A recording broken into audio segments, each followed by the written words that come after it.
Can you provide me your name? It's Dorothy. You're listening to a suspected scammer as he tries to take a chunk of money from a widow he thinks is named Dorothy. Yes? The scammer has no idea Dorothy is really a YouTube prankster known as Hammer, who hides his identity from fraudsters who may be watching by using a wig and a faked voice. Are you insulting me? Hammer and his partner Iron told us this is their mission, to track down and expose as many suspected scammers as they can. Why did you decide that this was the way you were going to spend time? It's a way for me to kind of get satisfaction that I'm preventing some of these victims from being victims. What they do is called scam baiting. I don't know if you have any experience with Bengal tigers.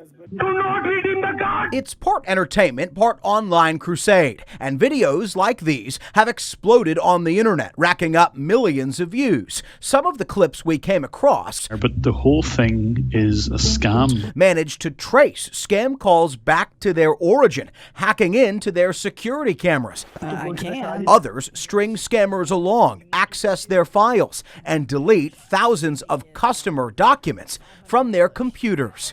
You're trying to steal money and your files are gone. It's all about turning the tables on these tricksters. They are 100% predators who are looking to victimize innocent people. Aaron Foss knows more about these predators than most people. He rose to the forefront of the anti-scamming movement 8 years ago. We've stopped over 1 billion robocalls. When he started the company No Mo Robo. It means like no more robocalls. How's that working out for you? So it's a huge problem that every single day we have to go and fight in different ways. Aaron has developed specialized software that identifies, blocks, and traces millions of robocalls before they make it to his clients. The scammers get rerouted away from potential victims to phones in his home office. What is this in reference to? Over the years, Aaron told us he's seen it all. Scammers, he said, are endlessly tweaking their approach, always trying out different names and voices to dupe unsuspecting people on the other end of the line. This is Monica from Medicare Assistant. And we found out for ourselves just how persistent they can be. Aaron was able to divert a few scam calls he intercepted directly to our phone. My name is Jay O'Brien. I'm a reporter. We tried to get the scammers to admit what they were up to, but no one backed down. One woman even asked for a Medicare number, a common ploy used by scammers to fraudulently bill the federal government for medical treatments that never happened. Is this a scam?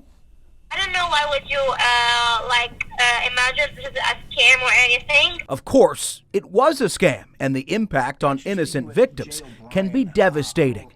This past summer, 82-year-old Kenneth Brinkman was swindled in a prize-winning scam and lost most of his life savings.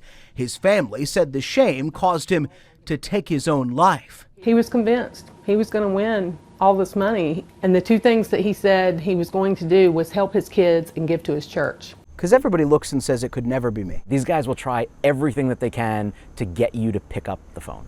If the government's doing all that it can, why do you exist? Yeah. Well, so the first question also is if the government is doing everything that it can, right? Laws are always going to lag behind technology. The federal government's best protection is a program called Stir Shaken, which requires phone companies verify all caller ID information with the hope of rooting out potential scam calls. That's the federal government's biggest weapon right now. Yes. And you're saying that there are scammers learning how to work around it as we speak. Yes.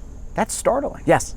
But it's kind of expected. We asked the FCC what more it can be doing. The agency told us it's ramping up fines against scammers and increasing pressure on phone companies to, quote, aggressively block unwanted robocalls before they reach consumers.